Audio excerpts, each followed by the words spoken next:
Hello everyone, how are you. I hope कि आप सभी लोग अच्छे होंगे, स्वस्थ होंगे और आपकी पढ़ाई बहुत बढ़िया चल रही होगी। हमेशा की तरह हमें पूरा ध्यान रखना है इसके अंदर कि किस तरीके से हमें काम करना है। ऐसे टॉपिक जो हमारे 9, 10, 11 से रिलेटेड हैं वो हमें बड़ी आसानी से समझ में आ जाते हैं और हम उनके ऊपर कुछ क्वेश्चन के उत्तर भी आसानी से दे पाते हैं। ये जो हम पढ़ रहे हैं ये 9, 10 से रिलेटेड नहीं है, लेकिन फिर भी आप लोग अगर ध्यान देते हो बराबर तो ये चीज़ें हमें बहुत ही आसानी से समझ में आने वाली है और हम इन पे आधारित बहुत सारे सवाल भी कर रहे हैं, उनके भी उत्तर आप लोग बड़े आराम से दे सकते हो। ठीक है, तो विद्युत विभव, इसमें हम आगे पढ़ते हैं विद्युत क्षेत्र की तीव्रता और विद्युत विभव में संबंध। तो नया टॉपिक है हमारा विद्युत क्षेत्र। किससे प्रदर्शित करते हैं विद्युत क्षेत्र को? कि तीव्रता, इसको प्रदर्शित करते हैं ई से, और विद्युत विभव इसको किससे प्रदर्शित करते हैं? विभव V, इसको V से प्रदर्शित करते हैं। इसमें संबंध निकालना है कि भाई संबंध क्या होगा, दोनों में रिलेशन क्या होगा, इनमें आपस में फॉर्मूला क्या बनेगा। तो इसके लिए हम क्या करते हैं कि दो पॉइंट मान लेते हैं, दो सरफेस मानते हैं जो विभव को प्रदर्शित करती है, सम विभव क्षेत्र को प्रदर्शित करती है। सम विभव क्षेत्रफल मान लो ये हमारे पास ए प्लेट है और ये हमारे पास बी प्लेट है। ए के सभी बिंदुओं पर विभव का मान बिल्कुल समान है और बी के सभी बिंदुओं पर विभव का मान समान है। ए के ऊपर हम एक पॉइंट लेते हैं बीच में ये वाला, और बी के ऊपर पॉइंट लेते हैं हम ये वाला। ए का विभव हम मान लेते हैं V है और बी का विभव मान लेते हैं थोड़ा सा कम माइनस dV। एक सरफेस जो हमारे पास है उसके सभी बिंदुओं पर ध्यान देना, अपने को बराबर ध्यान समझने का प्रयास करना है। बहुत ही आसानी से बातें समझ में आने वाली है और इंटरेस्ट भी आने वाला है। तो ये हमारे पास जो ए सरफेस है, ए सरफेस के सभी बिंदुओं पर विभव का मान समान है। इसका मतलब ये सम विभव सतह है। बिंदु बी के सभी पॉइंट्स के ऊपर विभव का मान बिल्कुल समान है।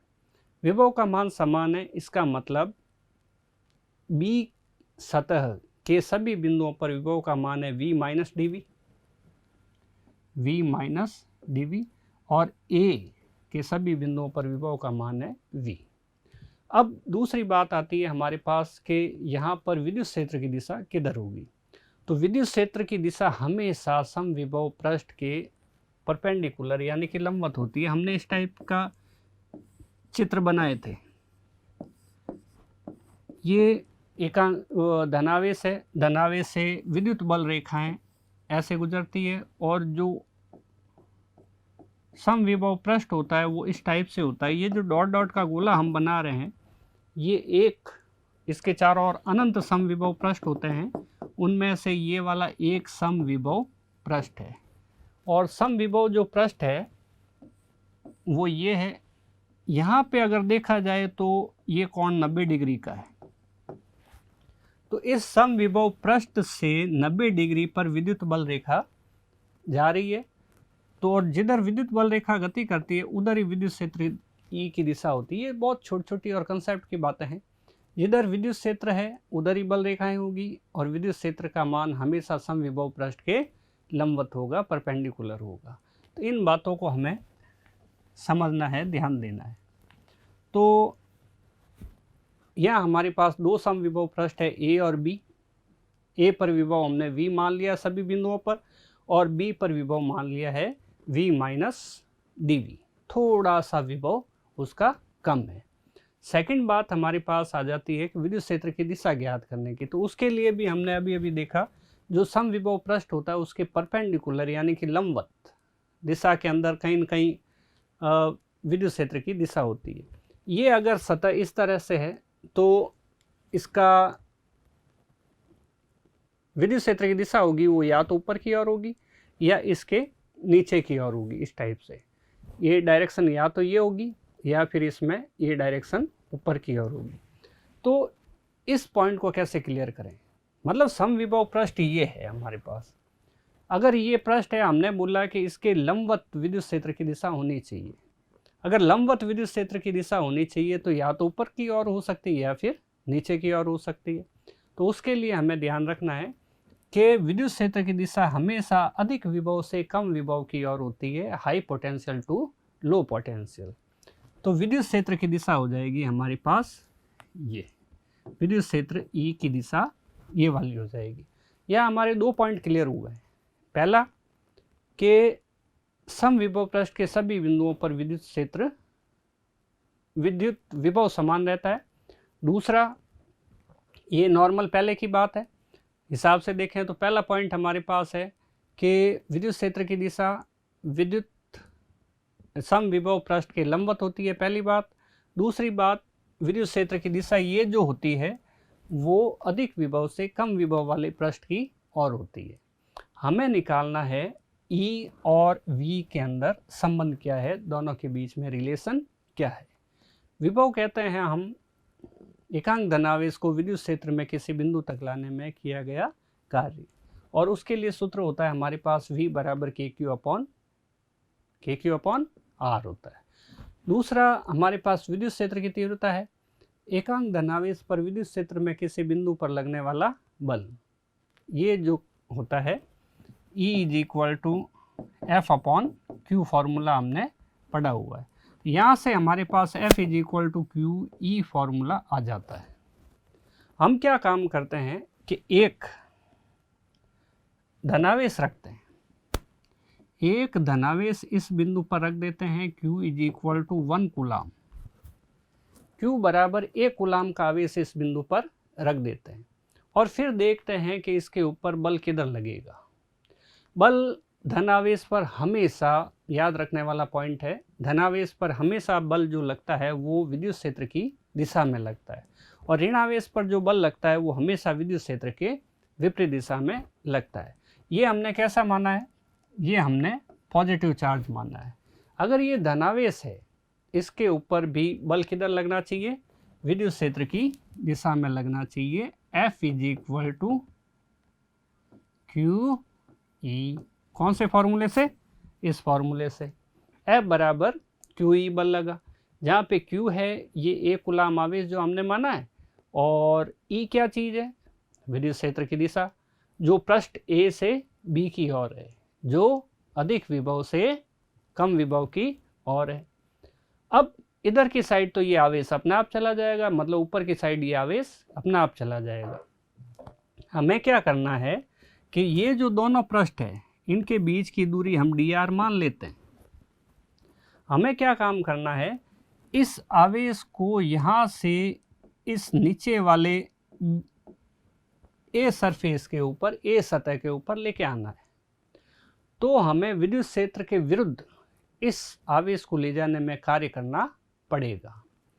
इस आवेश को विद्युत क्षेत्र के विरुद्ध पृष्ठ B से, ये वाला B पृष्ठ है और ये वाला A पृष्ठ है, नीचे वाला A पृष्ठ है, पृष्ठ B से पृष्ठ A तक जो हम ले जा रहे हैं उसमें हमें कुछ कार्य करना पड़ेगा।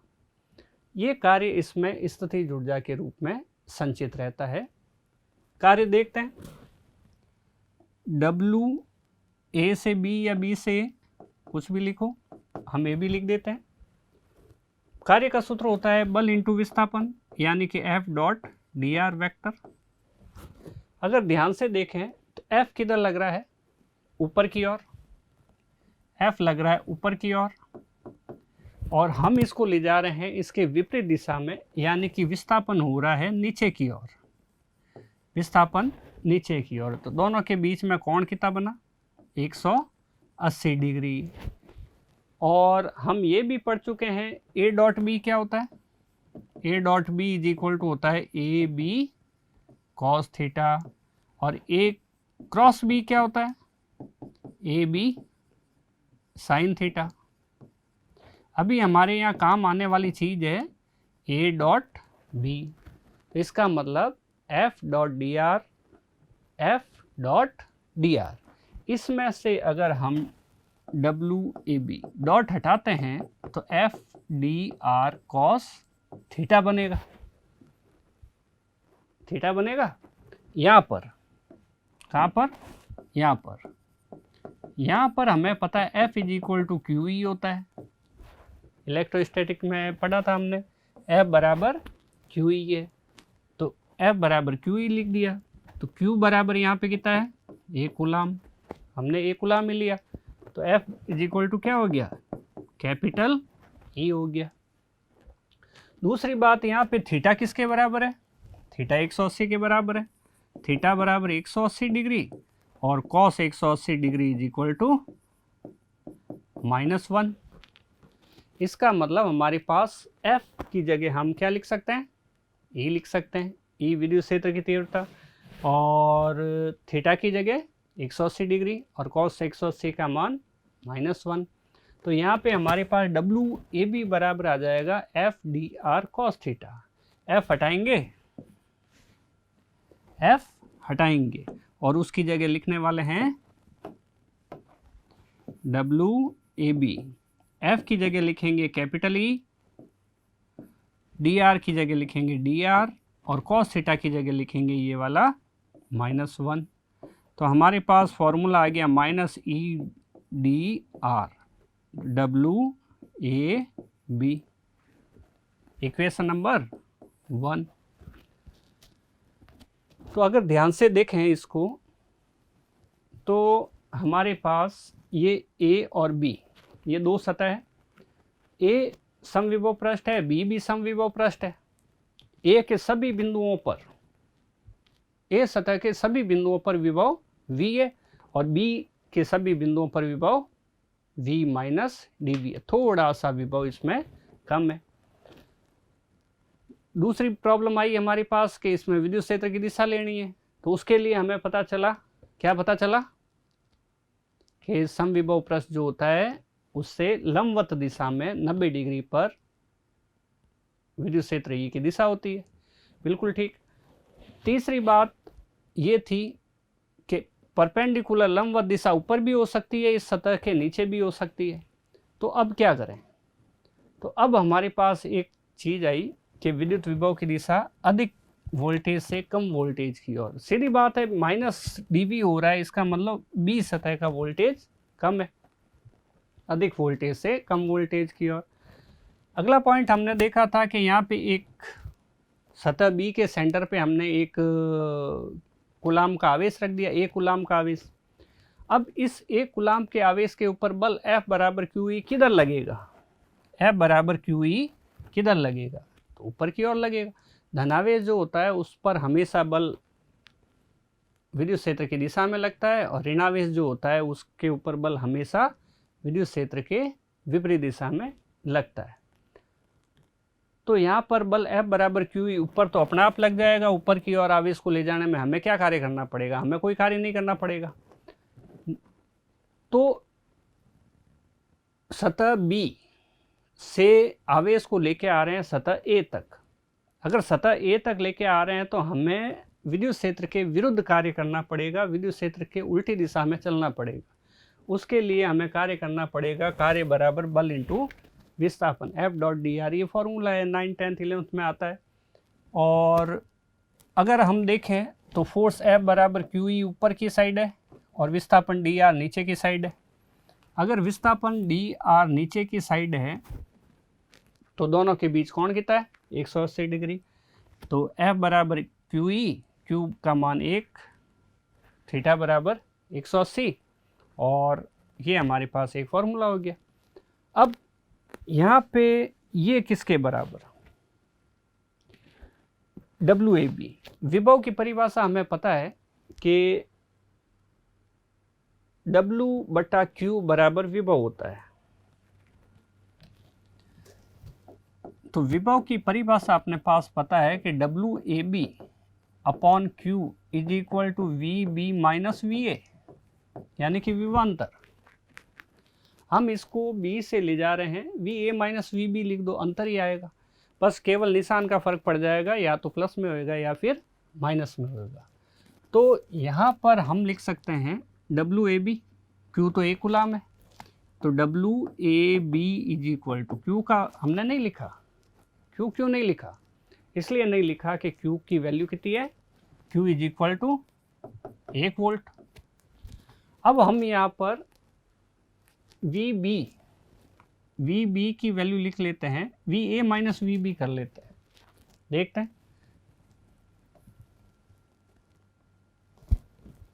We A minus V B, V है हमारे पास वी, इसका कारण है कि हम हमेशा लिखते हैं V2 माइनस V1 बराबर डेल्टा V, ऐसा लिखते हैं। अगर V2 माइनस V1 लिखते हैं तो बाद वाला पहले आता है। अभी हम यहाँ पे इसको ले जा रहे हैं B से A की साइड, तो B पहले पॉइंट है और A वाला बाद का पॉइंट है, तो बाद वाले पॉइंट माइनस पहले वाला पॉइंट, तो इसलिए हम इसको ऐसा लिख देते हैं माइनस, ये A पे विभव हुआ और B पे विभव कितना है, V माइनस डी वी, तो ये लिख दिया हमने V माइनस डी वी। इसको ब्रैकेट को खोलते हैं, W A B is equal to V minus V plus D V, ये माइनस और ये माइनस, डी वी वाला माइनस गुणा होके प्लस का बन गया। तो अब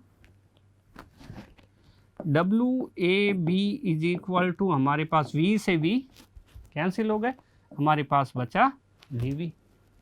तो डब्ल्यू ए बी का मान क्या करेंगे हम, का मान समीकरण 1 में रखते हैं। समीकरण 1 क्या चीज है हमारे पास, डब्ल्यू ए बी बराबर minus E D R, W A B बराबर माइनस ई डी आर। तो समीकरण 1 है हमारे पास डब्ल्यू ए बी बराबर माइनस ई डी आर, और डब्ल्यू ए बी की वैल्यू कितनी आई, डी वी के बराबर। इसी चीज़ को वापस लिख देते हैं नेक्स्ट पेज पे, minus E D R is equal to D V. अभी हमने क्या किया है, अभी हमने किया है कि इधर वाली वैल्यू को इधर लिख दिया, इधर वाली वैल्यू को इधर लिख दिया। तो माइनस ई डी आर बराबर डी वी, तो यहाँ से हमारे पास E इज इक्वल टू बन जाता है माइनस डी वी, ये डी आर आ जाएगा नीचे की ओर, ये हमारे पास एक फॉर्मूला बन गया। अब यदि इसके अंदर हम यहाँ पर अगर ये difference V minus delta V लेते, डेल V लेते, तो हम यहाँ डेल लिख सकते थे, ठीक है। तो हम इसको ऐसे भी लिख सकते हैं, E is equal to minus del V upon del R, इस टाइप से भी इसको लिखा जा सकता है। इसको ऐसे भी लिखा जा सकता है सदिश रूप में, या is equal to minus del, ये है डेल, ये डेल लिखा जाता है उल्टे त्रिभुज की तरह, और ये है हमारे पास V। ध्यान देने वाली बात है, ये हम लिख रहे हैं सदिश रूप में, तो यहाँ पे वेक्टर आएगा, इधर की साइड V वोल्टेज है, और V वोल्टेज जो होता है वो कार्य होता है, एकांक धनावेश को वहाँ से अनंत से किसी बिंदु तक लाने में किया गया कार्य होता है। तो कार्य होता है, तो कार्य के लिए वेक्टर लगाया नहीं जा सकता, तो वेक्टर अगर नहीं लगाया जा सकता तो इधर कोई सदिश राशि होनी चाहिए, ये जो डेल है वो एक सदिश राशि है। तो हमारे पास ये फॉर्मूला इस टाइप से आ जाता है, ये फॉर्मूला इस टाइप से आ जाता है। यहाँ पे E vector is equal to minus, ये जो डेल है इसको हम ग्रेडियंट भी कह सकते हैं, ग्रेडियंट V, ग्रेडियंट V कहो या डेल कहो एक ही चीज़ है। यहाँ पर डेल क्या चीज़ है, वैल्यू देखते हैं डेल की, इसको हम डेल बोलते हैं, सदिश संकारक बोलते हैं, सदिश संकारक बोलते हैं। नई चीज़ें आएगी, हमें उनको एक्सेप्ट करना पड़ेगा, और नई चीज़ें हैं, इनको अगर हम ठीक से समझने का प्रयास करें तो आपको ध्यान भी देना होगा, पूरा हर एक शब्द बड़े ध्यान से सुनना होगा। अगर हम बराबर ध्यान रखेंगे तो ये बातें हमें आराम से समझ में आने वाली है, और कभी ऐसा होता ही नहीं है कि समझ में कोई चीज़ नहीं आए। समझ में आने के लिए कुछ न कुछ हमारा छोटा मोटा बेस क्लियर होना चाहिए, और साथ ही साथ ये बातें हमें ध्यान से समझने का प्रयास करना चाहिए। ये डेल डेल एक्स, ये जो आर है वो किसी भी डायरेक्शन में हो सकता है, एक्स वाई और जेड। तो उस रूप में अगर हम इसको लिखते हैं तो हमारे पास del del Y del del Z, I cap J cap और के कैप। भाई अगर पूछा जाए ये क्या चीज़ है, तो डेल की जो वैल्यू होती है वो ये होती है। सवाल में कैसे पता चलेगा कि भाई ये सदिश संकारक वाला ग्रेडियंट वाला क्वेश्चन है, तो उसके लिए हमारे पास वहाँ पे वैल्यू जो दी गई होगी वोल्टेज की, वो V के रूप में दी होगी, एक्स वाई जेड के रूप में दी गई होगी। वहाँ पे हमें दिखेगा एक्स वाई जेड क्या चीज़ है। तो यहाँ पर अगर वापस देखें कि भाई इस चीज़ को E vector equal to minus del V, इस चीज़ को हम कैसे लिख सकते हैं, तो E वेक्टर तो है ही है, और इक्वल टू माइनस है ही है। वो जो डेल आया था उसकी जगह हमें ये लिखना है I cap del X plus del Y J cap plus del del Z K cap.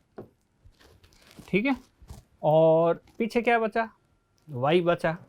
तो ये पूरा लिखने के बाद V वोल्टेज, तो इस तरह से हमारे पास E आ गया, माइनस आ गया, डेल की जगह डेल की वैल्यू रख दी और V वोल्टेज आ गया। इसको ऐसे भी लिखा जा सकता है E vector is equal to minus del I del X, I नहीं लिखें, डेल डेल एक्स और वो V, आई यहाँ लिख सकते हैं, plus del del Y V J cap plus del del Z V K cap,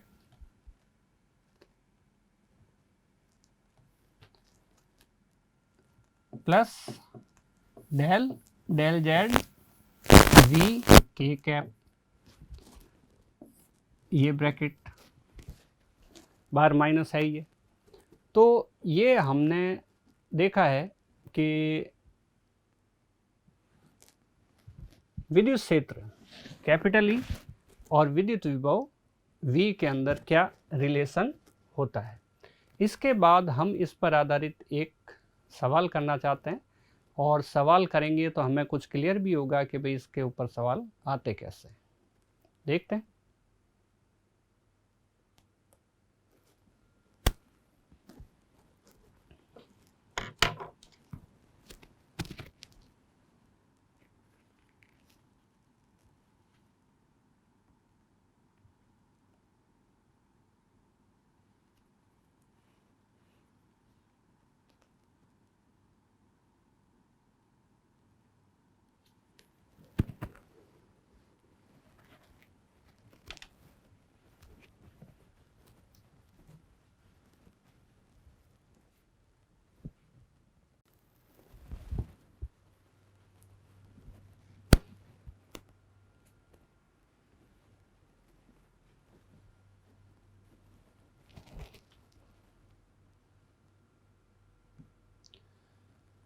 तो क्वेश्चन है हमारे पास, एक विद्युत क्षेत्र का विभव फलन V is equal to minus 5x plus 3y plus 15 √15z दिया हुआ है। V की वैल्यू हमें दी हुई है, और किसी बिंदु पर SI मात्रक में विद्युत क्षेत्र की तीव्रता क्या होगी, कैपिटल ई की जो वैल्यू होती है वो निकालनी है।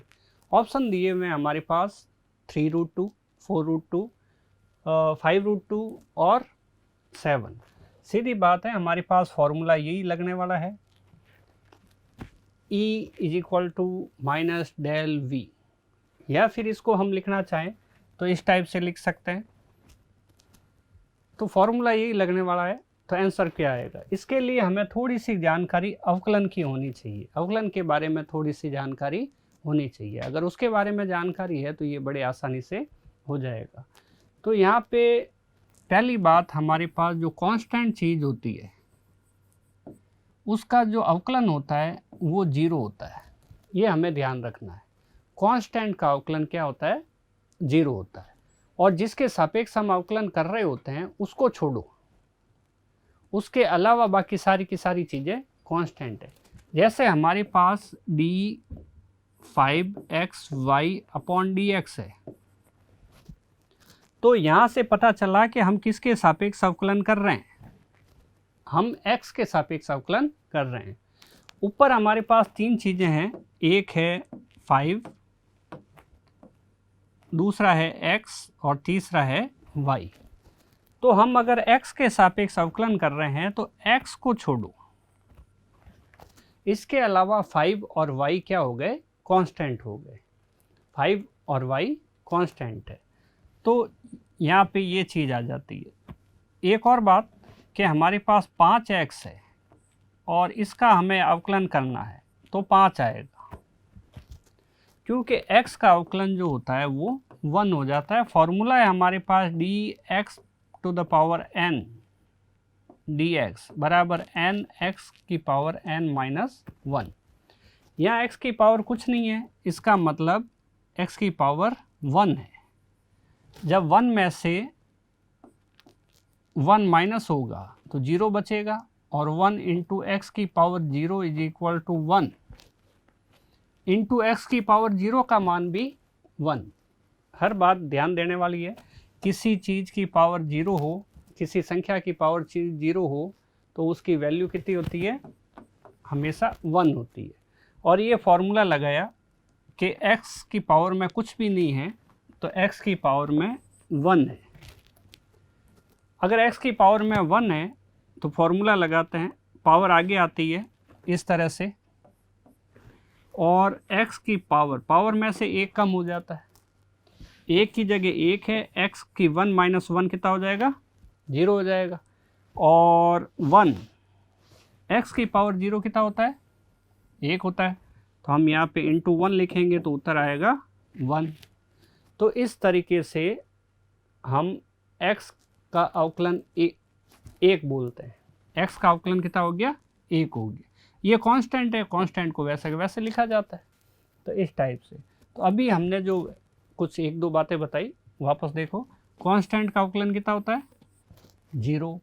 कि अगर हम नीचे x लिखा, ऊपर x के अलावा कुछ भी है, 5 है, y है, p है, m है, सब कुछ है, परंतु x नहीं है, तो ये सारी चीज़ें क्या है, कांस्टेंट है। और कांस्टेंट के अलावा कांस्टेंट का जो अवकलन है वो 0 हो जाता है। दूसरी बात, 5x का अवकलन 5 होगा, 3x का 3 होगा, 9x का 9 होगा, इस टाइप से। तो इस टाइप से हम अवकलन कर सकते हैं। अब इस सवाल का आंसर, फॉर्मूला वही, उत्तर वही, अवकलन करना हमें आ गया। तो अब देखते हैं, फॉर्मूला है हमारे पास E is equal to minus del, del में उल्टा त्रिभुज बनाते हैं, V, और V की वैल्यू हमें दी हुई है। इसको हम ऐसे भी लिख सकते हैं, E वेक्टर बाद में देख लेंगे, माइनस इसको ऐसे भी लिख सकते हैं, del V del x i cap plus del del y v j cap plus del del z v k cap. तो ये लिख दिया। अब E is equal to vector है ये, तो मान v का रखें। अगर v का मान रखते हैं तो dv upon del v upon del x क्या आएगा, ये हम चेक करते हैं। इधर del v upon del x is equal to, ये है अपने पास -5 + 3 √15, -5 + 3y + √15z। अब यहाँ पे हम फिर से वही बात देख रहे हैं कि x के सापेक्ष हमें अवकलन करना है, x के अलावा बाकी सब चीज़ें कांस्टेंट। तो यहाँ पे -5x का 5 होता है तो -5x का -5 हो जाएगा, +0 + 0। y के सापेक्ष हमें अवकलन करना नहीं है तो 0 हो गया, और z के सापेक्ष हमें अवकलन करना नहीं है। इसी तरह से डेल v डेल y,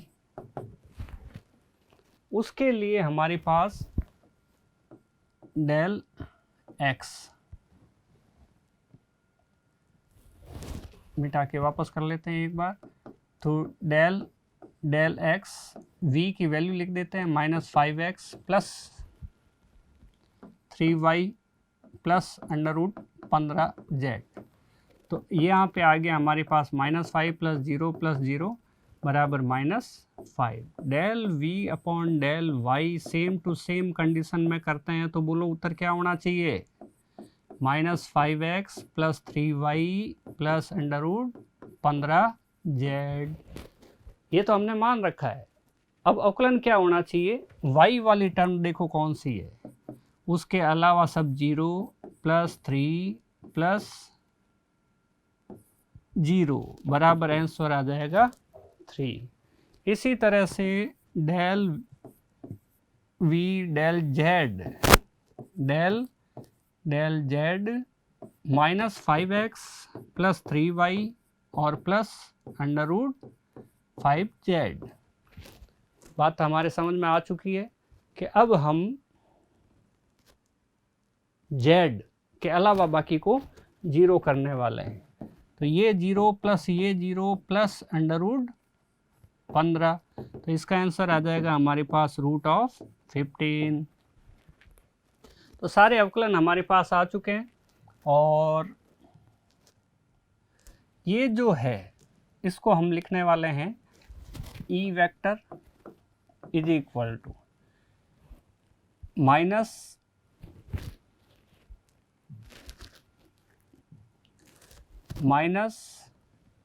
ये जो वैल्यू है इसकी जगह लिख सकते हैं हम -5y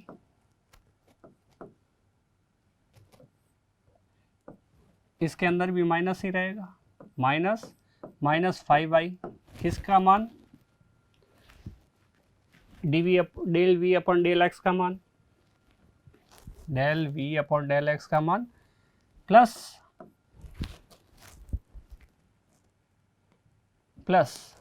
3y, और यहाँ पे डेल इसका मान j के साथ, ये मान है अपने पास 3j प्लस √15 के, ब्रैकेट खोलते हैं, E vector is equal to minus minus plus 5i -3j -√15 के। अब ऐसी स्थिति के अंदर हमें इसका मॉड लेना है, परिमाण लेना है, और परिमाण लेते हैं तो √, ये जो लिखा हुआ है ये और ये i का गुणांक, j का गुणांक और k का गुणांक, इनका वर्ग करके जोड़ देते हैं। 5 का स्क्वायर प्लस -3 का स्क्वायर प्लस -15 का स्क्वायर, 5 का स्क्वायर 25 हो गया, प्लस -3 का स्क्वायर 9 हो गया, प्लस √15 है ये, √15 का स्क्वायर जो होगा वो 15 हो जाएगा। सबको जोड़ो, कितने होते हैं जल्दी। तो 25 और 15 40, 40 और 9 49, और 49 का रूट कितना हो जाएगा 7। तो ई का जो मॉड है, परिमाण है, वो हमारे पास 7 आया। ध्यान रखना है, हर एक बात सही होगी तभी आंसर सही हो पाएगा। तो इसका आंसर हमारे पास क्या आएगा 7। तो इस तरह से हमने देखा कि अगर हमें थोड़ी बहुत अवकलन के बारे में जानकारी है, अगर थोड़ी सी अवकलन के बारे में हमें जानकारी है, तो हम इस पर आधारित सवाल, मतलब ई और वी, विद्युत क्षेत्र की तीव्रता और ये विद्युत विभव, इस पर आधारित जो सवाल होता है वो हम बड़ी आसानी से कर पाते हैं। ध्यान ये रखना है कि एक तो अवकलन कैसे करना है, ये वाला तरीका। दूसरा कि अगर मॉड लेते हैं तो आई, जे और के, इसके जो गुणांक होते हैं, मल्टीपल जो होते हैं ये वाले, इनका वर्ग करके जोड़ा जाता है, इनका वर्ग करके जोड़ा जाता है और फिर अंडर रूट ले लेते हैं। तो ऐसी कंडीशन में हमारे पास फाइनल आंसर आ जाता है ई की वैल्यू कितनी होगी। तो यहाँ हमारे पास फाइनल आंसर आया 7।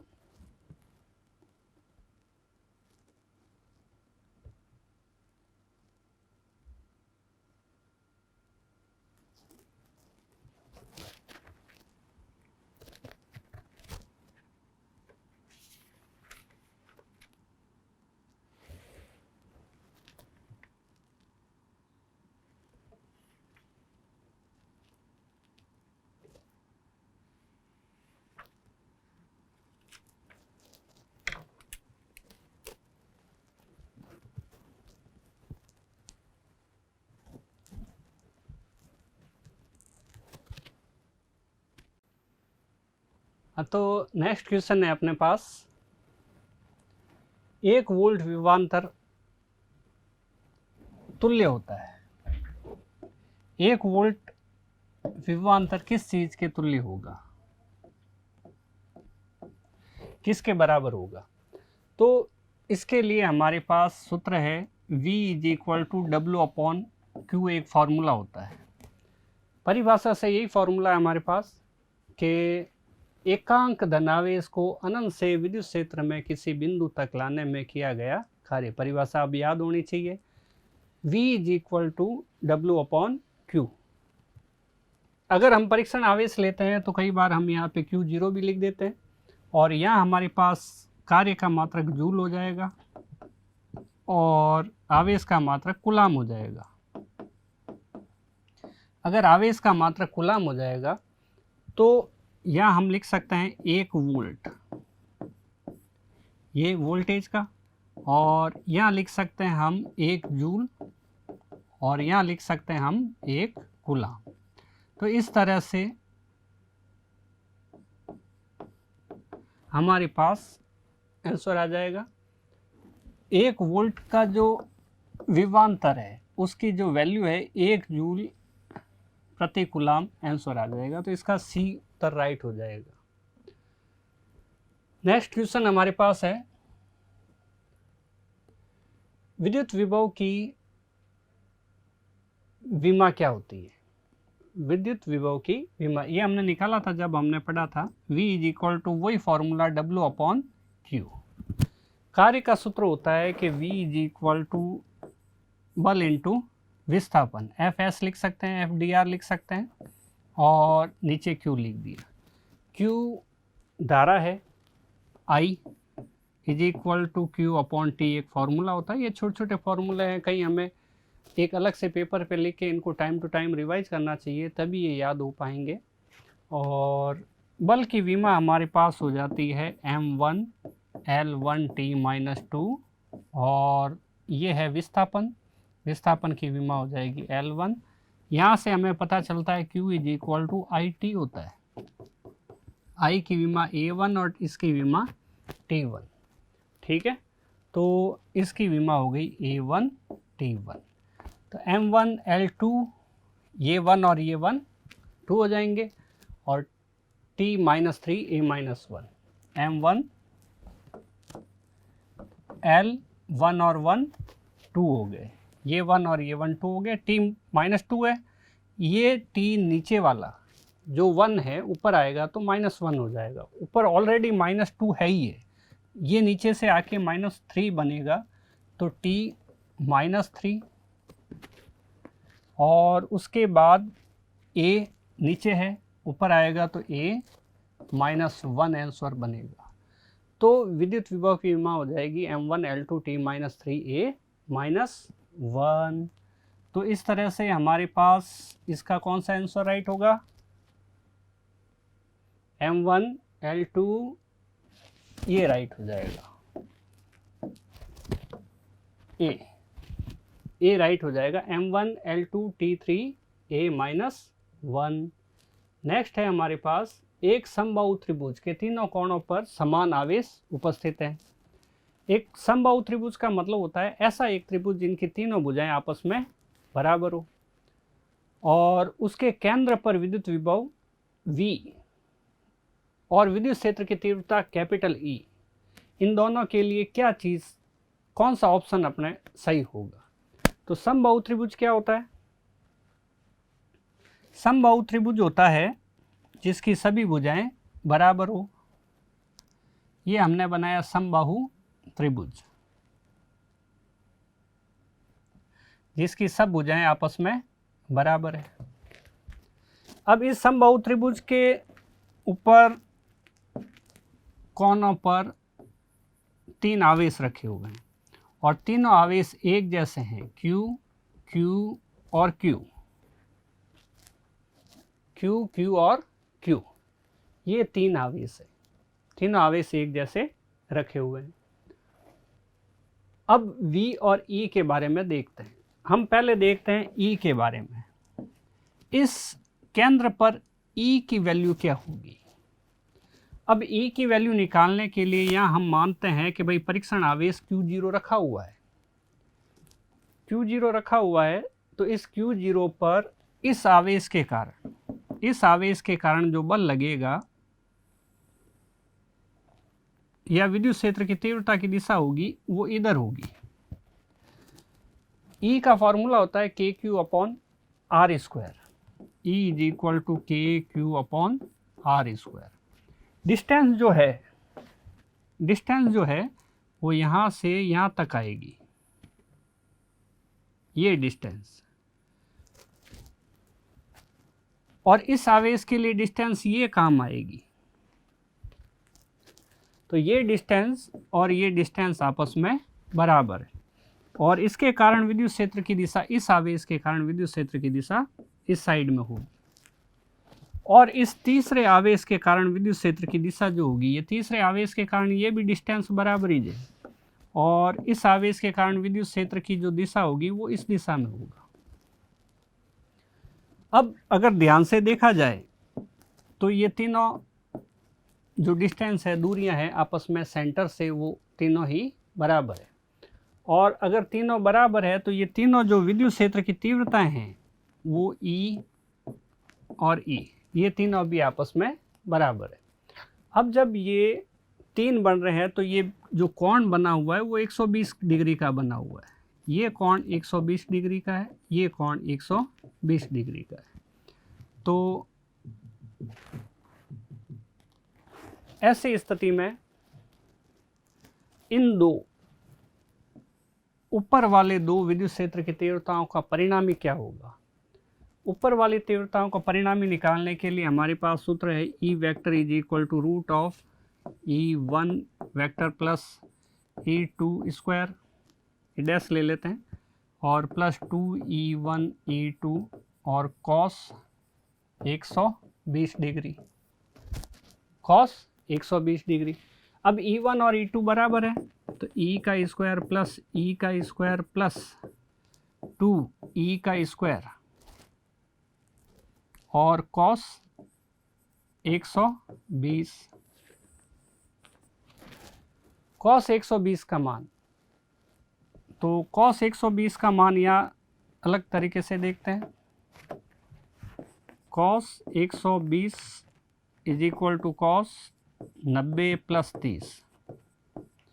हमारे पास एक फॉर्मूला होता है cos A plus B is equal to cos A cos B. अगर हमें मान याद नहीं हो तो इस टाइप से हम निकाल सकते हैं, इसलिए बता रहे हैं माइनस साइन ए साइन बी। फॉर्मूले तो याद रखने पड़ेंगे।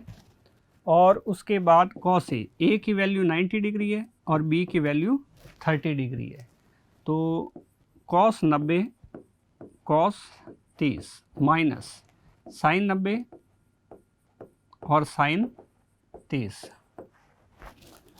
अब साइन 90 की वैल्यू कितनी होती है? साइन 0 होता है और कॉस 90 0 होता है, तो ये पूरी वैल्यू कॉस 90 के कारण किस में चली जाएगी? 0 में। और यहाँ पर साइन 90 1 होगा इंटू साइन 30, और साइन 30 की वैल्यू 1/2। तो इन सब का मतलब ये हुआ कि कॉस 180 का मान कितना आएगा? कॉस 180 की जो वैल्यू आएगी वो हमारे पास आएगी साइन 30 के बराबर माइनस में, और साइन 30 की वैल्यू कितनी आएगी? 1/2 आएगी। तो ई डैश जो है हमारे पास, ई डैश जो है वो E square plus E square plus, समझाने के लिए टाइम लग रहा है, और 2e स्क्वायर और यहाँ माइनस साइन 30 का मान 1/2। ये बन गया अपने पास 2e स्क्वायर, 2 से 2 कट गया, माइनस ये वाला अंदर वाला और e स्क्वायर अंडर रूट में, तो ये हो गया e का स्क्वायर और अंडर रूट साथ में, तो ये बन गया e। इसका मतलब ऊपर वाले दो जो सदिश है, ये वाले e और e, इन दोनों का परिणाम ही बनेगा ऊपर की साइड, इधर की साइड, और उसकी वैल्यू होगी e के बराबर। अब ये वाला e नीचे वाला और ये ऊपर वाला e दोनों एक दूसरे के बराबर हैं और विपरीत दिशा में, नीचे की दिशा में e। यहाँ तीर छोटे बड़े बने हुए हैं, इन्हें नहीं देखना है, परिमाण इसका e है, मतलब दोनों तीर बराबर है। ऊपर एक की दिशा में e, नीचे की दिशा में e, यानी कि विपरीत दिशा में दो बराबर सदिश हो तो उनका परिणाम ही कितना होता है? 0 होता है। इन सब बातों का सीधा सा मतलब है कि कैपिटल E की वैल्यू सेंटर वाले पॉइंट के ऊपर 0 आ गई। तो 0 वाले हमारे पास एक ऑप्शन ये रहा और दूसरा ऑप्शन ये रहा।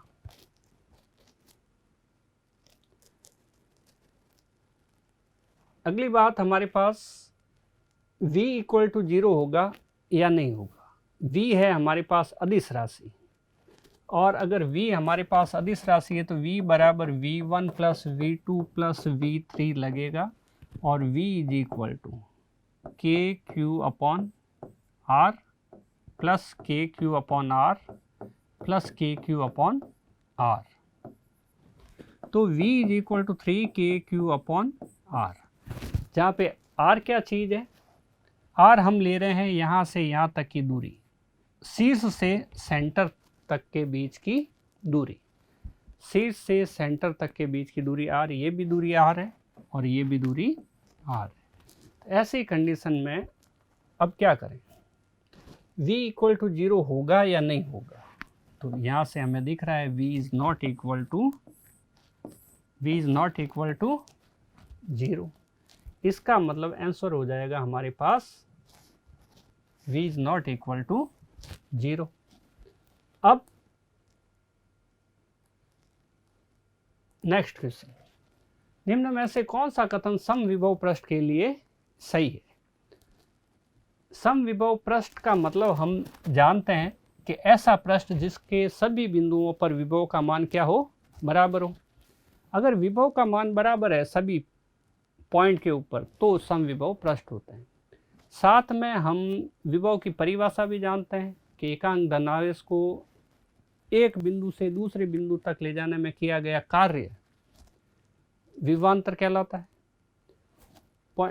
पढ़ते हैं, इन्हीं पर आधारित आंसर होगा पृष्ठ के किन्हीं दो बिंदुओं पर विभवांतर शून्य होता है।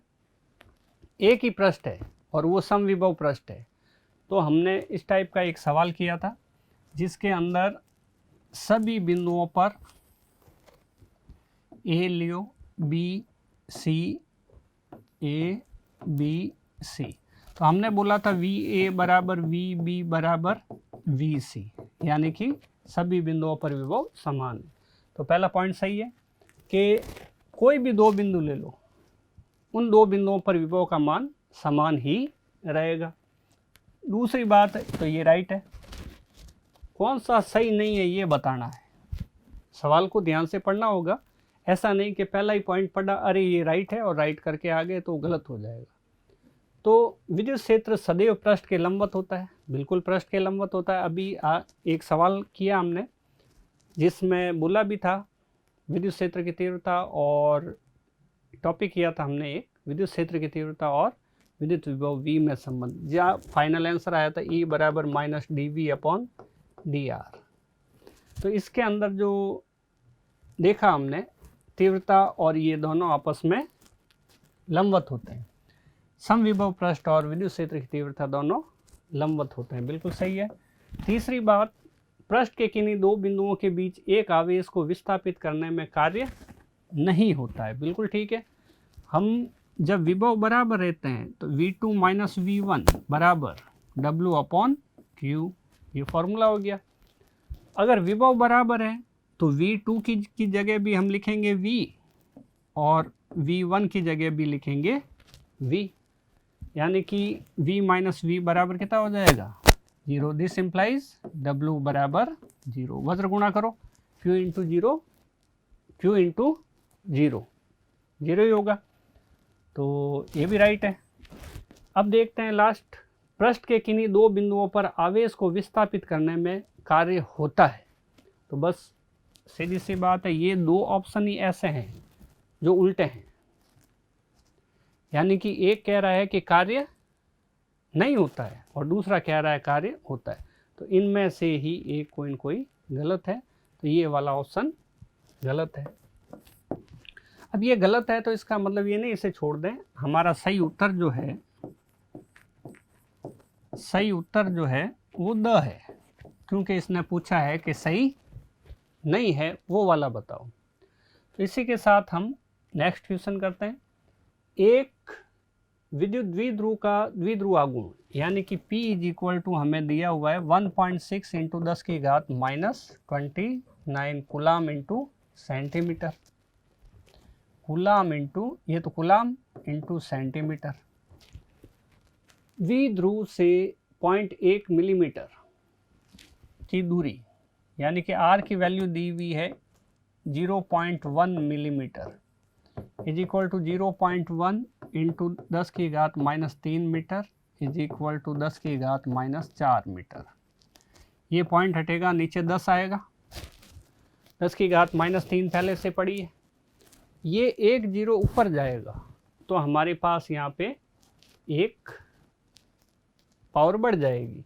ऊपर भी कूलाम इंटू सेंटीमीटर है, इसको हम कूलाम इंटू मीटर में चेंज करेंगे। लेकिन सवाल पढ़ते हैं पहले, इसके अक्ष के साथ theta is equal to 60 degree कोण दिया हुआ है। बनाने वाली रेखा पर विद्युत विभव क्या होगा।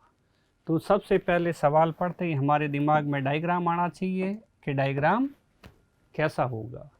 तो हमारे पास ये एक आवेश है, ये दूसरा आवेश है और ये पॉइंट है, ये थीटा है, ये R है, ये दोनों के बीच की दूरी 2a ले लेते हैं, ये प्लस Q, ये माइनस Q, और सूत्र होता है KP cos theta upon R square.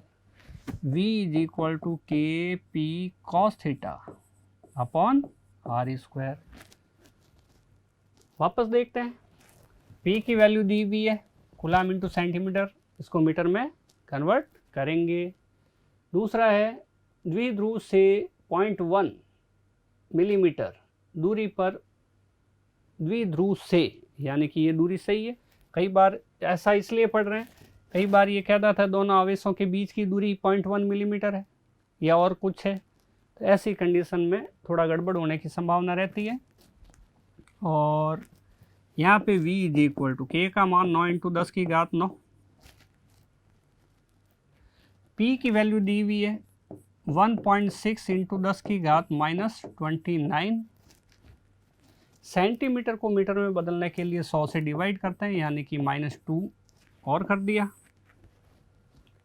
r की वैल्यू दी हुई है, अच्छा cos 60 भी है, इंटू cos 60 ये दिया हुआ। कोण के लिए देखें, उसकी अक्ष से 60 डिग्री का कोण बना रहा है, ये अक्ष है। द्विध्रुव की दो बातें, ये जो लाइन होती है वो अक्ष कहलाती है, और ये जो लाइन है डॉट डॉट की, ये जो होती है वो निरक्ष कहलाती है। तो अक्ष के साथ ये जो कोण बना रहा है वो 60 डिग्री है, तो cos 60 की वैल्यू अपने को पता होनी चाहिए। और उसके बाद नीचे r की वैल्यू, r का मान है 10 की घात -4 और इंटू 10 की घात -4। अब cos 60 का मान कितना होता है? उतना ही होता है जितना sin 30 का होता है, और sin 30 का जस्ट हमने अभी अभी काम में लिया है। sin 30 का मान हमने अभी अभी यहाँ पे -1/2 लिखा था। तो अब देखें v is equal to 9 into 1.6 into 10 की घात -29, माइनस का 2, -4 नीचे और -4 नीचे, ऊपर आएगा तो प्लस का 8 बन जाएगा, और cos 60 की वैल्यू यानी कि 1/2। sin 30 का मान जो होता है वही cos 60 का मान होता है। तो यहाँ पे आ गया अपने पास 2 से ये कट गया 0.8। तो हम पीछे लिखने वाले हैं अगले पेज पे 9 इंटू 0.8, 9 इंटू 0.8, 10 की घात, ये हो गई हमारे पास 29 - 2 यानी कि -31, और 31 में से 8 गए,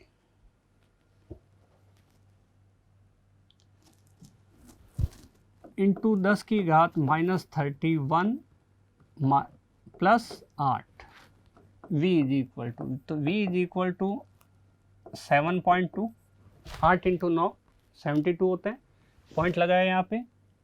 और 10 की घात -31, 31 में से मान लो 10 गए 21, और 2 नहीं गए तो 23, तो 10 की घात -23 वोल्ट आ गया।